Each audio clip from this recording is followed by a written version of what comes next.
What's up guys, Houndish here, and today we're going to jump in with some Destiny 2 Forsaken stuff to talk about. So we've got a little bit of new gameplay, we see some really cool stuff inside of one of the story missions for Forsaken, a bunch of new gear, even more of the subclass abilities and stuff like that, and of course new locations in the game. We also learn about and see new combat allies that'll actually join us in some of the missions and activities, so these are pretty interesting as well, lots of cool stuff to break down there. We're also going to talk about endgame quests, different ways that you can upgrade subclasses, the future of trace rifles, and a bunch of updates for the summer patch, the Solstice of Heroes, the patch to begin in this week. There's definitely some important stuff to take note of there if you're playing Destiny 2 right now. So as always guys, I hope you do enjoy this video. If you do, a like below is super appreciated. For now though, let's jump straight into it.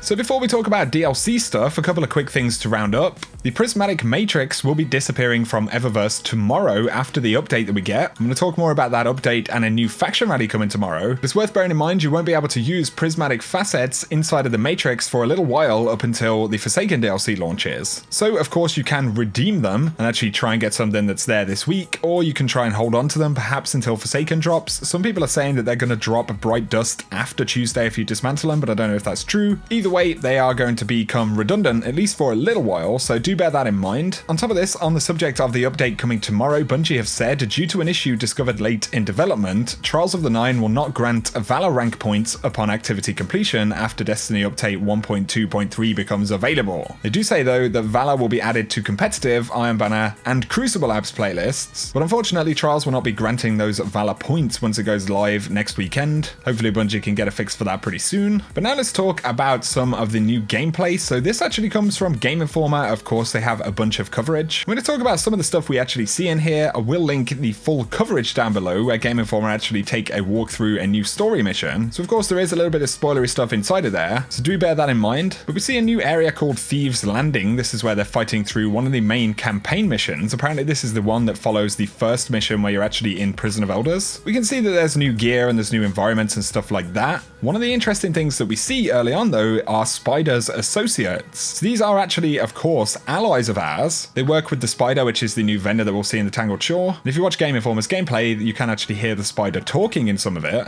But yeah, we're going to have these interesting, spiky looking, fallen-y looking dudes with us as we fight, which is pretty cool. Gotta say though, the environments that we see in the Tangled Shore are really awesome. You're mainly seeing an Arc Warlock here with the new super. But we can also see a few new weapons being used right there, some of the Dreaming City weapons. Something kind of unexpected, we see a Scorn Walker right here. Pretty similar to a normal Fallen Walker, so I don't know if there'll be any additional changes. It is inside of a bubble though, so that's pretty interesting. You have to get pretty close to it to do damage. We also see the Hangman, one of the Barons in this footage as well. And he sends this massive kind of line of fire down the bridge as they try and approach him. One thing is for sure, with the Scorn, they are considerably more aggressive than a lot of the other enemies we've seen. It's certainly going to change combat up a little bit, but I just wanted to break down some of the stuff that we see right there. As I mentioned, I will link the full Game Informer video down below so you can go and check it out. I absolutely recommend that you do. I'd love to hear any of your thoughts on that stuff down in the comment section as well. Moving on though, let's talk about trace rifles. So Game Informer actually confirmed that all of the trace rifles are going to be recategorized as special weapons overall, and this is going to mean that they will stay in the second or the energy or special slot. And so that's of course going to be somewhat interesting because unlike other archetypes where you can generally mix and match or go for different slot options, you know, trace rifles are always going to be fixed, but players will actually have to decide between a trace rifle, a fusion, or a shotgun in that slot. So some people are speculating that maybe trace rifles could see a buff of some sort, maybe a rework to give them the kind of power that you typically associate with some of these special weapons in the game. You know, maybe more damage and less ammo, changes to the way that they fire or even the way that they use ammo. Who knows exactly what'll be happening, but I'd love to get your thoughts about the change and what it could mean considering the other weapons that we will have in those slots. You know, will trace rifles become kind of boring and maybe a little bit redundant versus some of the really powerful special weapons? Of course, that won't necessarily be the case if they retune them. Either way, let me know what you think down below. Somebody asked Lars Bakken about matchmaking and also doing a Trials-like PvE mode in the future, and Lars says, in truth, the early designs around Gambit were that of pre-made fire teams and a Trials-like PvE mode, but once Gambit started becoming so fun, we knew that we wanted as many people as possible to be experiencing it, so you have our current match-made offering. As to if we'll ever have something more akin to Trials with pre-made teams, not entirely sure. We'll see how it goes when we launch and look forward to hearing how the community reacts. So pretty interesting, of course. course, there is that potential in the future that it could do a Trials-like actual competitive mode with competitive base scoring and rewards. But also it's interesting to know that conceptually it started out as a kind of fire team mode that weren't necessarily going to have matchmaking for it. But as it's evolved over time, you know, it is a lot of fun. I personally got to play it at E3. And absolutely, especially considering what we saw with Escalation Protocol or anything like that, I think it's really good that this has matchmaking for now. But of course, it could be expanded to do other things as well, which would be pretty interesting. Let me know what you guys think about that. But over the past week, we've actually had quite a lot of news about the expansion coming in September. So I'm going to break down some of the really important stuff that you may have missed, kind of a quick summary here of pretty neat stuff. So there will be subclass tree quests in Forsaken, and this will be to obtain the new upgrades inside of the subclass trees, including new supers and everything like that. So we'll get to pick one new subclass tree to progress when we actually launch in Forsaken for the first time, but after that we'll have to earn the other subclass upgrades via the endgame cycle in the Dreaming City. So before long,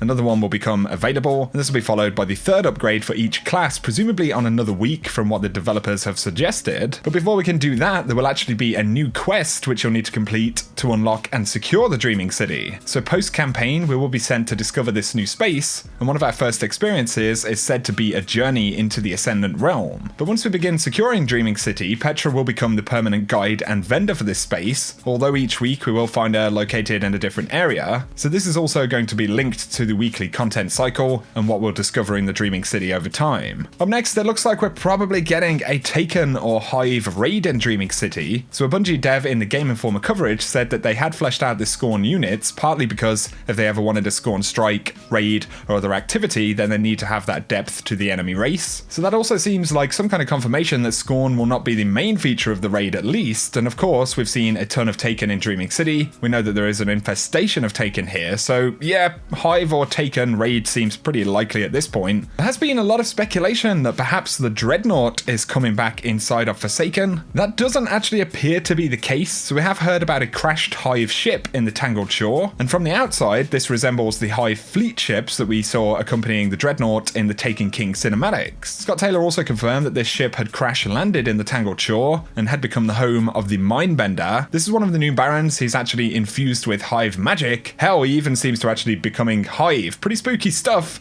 but Dreadnaught, I don't think so personally, not yet anyway. We did see the Dreadnaught during the roadmap for Destiny 2. I'd be willing to bet that this is going to be content we'll see in the annual pass for this year. Bungie hinted that they may be doing raid layers in different locations, not necessarily all in the same space like we saw with Leviathan. So it's possible we could see raid layer content inside of the Dreadnaught. Like I said though, it looks like it's pretty possible that the Dreadnaught could be added back inside of one of the annual pass updates. On top of this though, in terms of actual news, we learned about Outlaw Lost Sectors. There's going to be one of these on each planet, and these will be difficult versions of Lost Sectors with a very specific boss. Alongside this, we will get additional wanted bounties, and these will be handed to us by the Spider, a new fallen vendor in the Tangled Shore. The wanted bounties will earn us progress and rewards from this vendor, and we'll need to venture out to hunt certain targets in order to complete them, but bounties and Lost Sectors will also count towards the new weekly flashpoint moving forward. So if you're doing anything on the flashpoint, you're more or less always going to be progressing with the weekly milestone, but of course that milestone will now happen twice a week, so I guess it isn't a weekly milestone, is it? But on top of this, we learned that we will be getting exotic bounties of some sort, so these will be returning once Forsaken drops. Tyson Green from Bungie stated that in Forsaken, bounties will be able to drop gear at legendary or higher quality. Of course, before then, bounties will arrive in D2 as part of the July 17th update. Of course, that is happening this week, so here are some minor details about that. Firstly, Faction Rally is going to be going live tomorrow,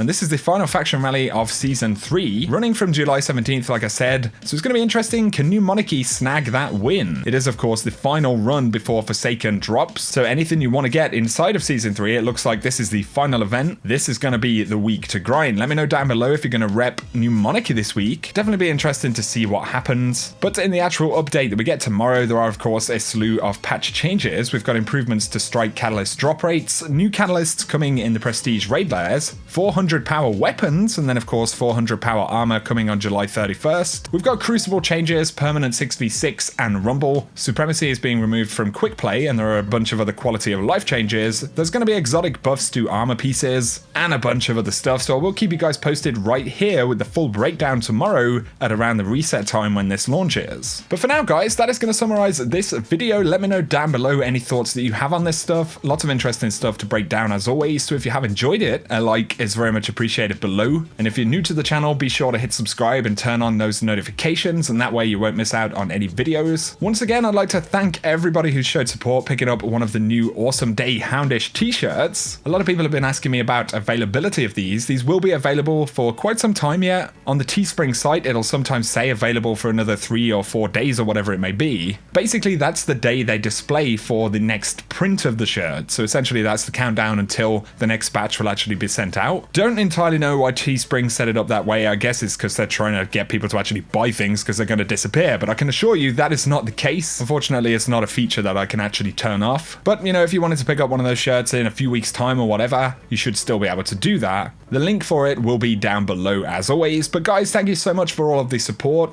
Thank you for tuning in as always. Whatever you get up to though, I hope you have an awesome day.